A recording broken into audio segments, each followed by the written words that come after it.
Kannur central ജയിലിൽ mobile phone പിടികൂടിയതുമായി ബന്ധപ്പെട്ട് കഴിഞ്ഞ 4 മാസത്തിനിടെ രജിസ്റ്റർ ചെയ്ത 9 കേസുകളാണ്. ജയിലിൽ മൊബൈൽ എത്തിച്ച് 2 കൊലക്കേസ് പ്രതികളെ വിയൂരിലേക്ക് മാറ്റിയിട്ടുണ്ട്. കോടതിയിൽ പോയി വരുമ്പോഴാണ് മൊബൈൽ ഫോൺ എത്തിക്കുന്നതെന്നാണ് ജയിൽ സൂപ്രണ്ടിന്റെ റിപ്പോർട്ട്. അരുൺ പൂപ്പറമ്പ കണ്ണൂരിൽ ചെയ്യുന്നു. അരുൺ, കൊടും കൃത്യങ്ങൾ ചെയ്ത് അകത്തായാലും അത് വീട് പോലെ കണക്കാക്കുന്ന ഒരുപാട് തടവുപുള്ളികൾ കൃത്യമായ ആ ഫോൺ ഉപയോഗിച്ച് കൊട്ടേഷൻ, ബിസിനസ് അടക്കമുള്ള കാര്യങ്ങളൊക്കെ നിയന്ത്രിക്കുന്നു. അങ്ങേയറ്റം ഞെട്ടിക്കുന്ന റിപ്പോർട്ടുകളും കേസുകളുമാണ് പുറത്തു വരുന്നത്. എന്താണ് വിശദാംശങ്ങൾ? ഇതിന് തടയിടാൻ ആ ജയിലിലെ പോലീസുകാരെ കൊണ്ട് പറ്റുന്നില്ലേ? സുഹേൽ, ഇതിൽ ഏറ്റവും ഗൗരവപ്പെട്ട കാര്യം എന്നുള്ളത് സമീപകാലത്ത് ഏകദേശം കഴിഞ്ഞ 4 മാസത്തിനിടെ 9 കേസുകളാണ് ഈ മൊബൈൽ ഫോൺ ജയിലിൽ നിന്ന് പിടികൂടിയതുമായി ബന്ധപ്പെട്ട് കണ്ണൂർ ടൗൺ പോലീസ് രജിസ്റ്റർ ചെയ്തിട്ടുള്ളത്.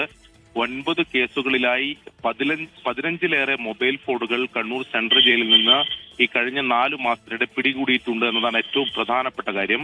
ഈ കഴിഞ്ഞ ദിവസം 2 ദിവസം മുമ്പ് തന്നെ 3 ഫോണുകൾ പിടികൂടിയിരുന്നു.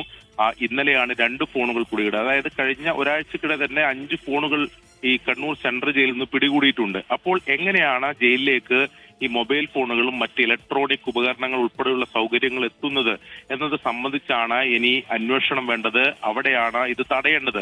അത് സംബന്ധിച്ച ഒരു നിർണായകമായിട്ടുള്ള റിപ്പോർട്ട് കണ്ണൂർ ജയിൽ സൂപ്രണ്ട് ജയിൽ DIGക്ക് കൈമാറിയിട്ടുണ്ട്. ആ റിപ്പോർട്ടിൽ പറയുന്നത് ഈ കോടതിയിൽ പ്രതികളെ കൊണ്ടുപോയി തിരിച്ചു വരുമ്പോഴാണ് പലപ്പോഴും ഇത്തരത്തിൽ ഫോണുകൾ ഈ ജയിലിലേക്ക് എത്തിക്കുന്നത് എന്നൊരു കണ്ടെത്തലാണ് ജയിൽ അധികൃതരുടെ അന്വേഷണത്തിൽ ഇപ്പോൾ അത്തരമൊരു കണ്ടെത്തലിലേക്കാണ് എത്തിയിട്ടുള്ളത്. അതിൽ വളരെ പ്രധാനപ്പെട്ട ഒരു കാര്യം ഈ റിപ്പോർട്ടിൽ പറയുന്നത് ഈ കോടതിയിൽ നിന്ന് തിരിച്ചെത്തുമ്പോൾ വളരെ ചെറിയ ഫോണുകൾ മലദ്വാരത്തിൽ ഒളിപ്പിച്ച് ഈ ജയിലിലേക്ക് കടത്തിയിട്ടുണ്ട്. കഴിഞ്ഞ ദിവസം പിടികൂടിയ ആ പ്രതികളിൽ നിന്നും അത്തരത്തിലുള്ള മൊഴികൾ ലഭിച്ചിട്ടുണ്ട് എന്ന സൂചനയാണ് ഈ റിപ്പോർട്ടിൽ എന്തായാലും ഉള്ളത്.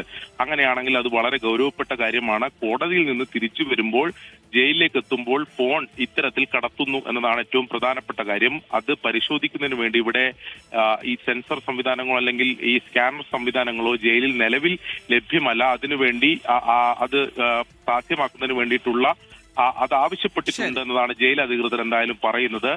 കൂടുതൽ പരിശോധനകൾ തുടരും. ഇതുമായി ബന്ധപ്പെട്ട് സംവിധാനങ്ങളുടെ അപര്യാപ്തതയുണ്ട്. പല വഴിക്കാണ് ജയിൽ പുള്ളികൾ, തടവ് പുള്ളികൾ ഫോൺ അകത്തേക്ക് കൊണ്ടുവരുന്നത്. സെൻട്രൽ ജയിലിന് ഇന്ന സെല്ലിലാണെന്ന് പറഞ്ഞ ഒരാൾക്ക് ഫോൺ വന്നാലും നെറ്റേണ്ടതില്ല. അത്തരത്തിലുള്ള സൗകര്യങ്ങളൊക്കെ ഇപ്പോൾ ജയിലിൽ തടവ് പുള്ളികൾ സ്വന്തം നിലയ്ക്ക് ഉണ്ടാക്കുന്നുണ്ട്. കർശനമായി നിയന്ത്രിക്കണം, അതില്ലാതാക്കണം.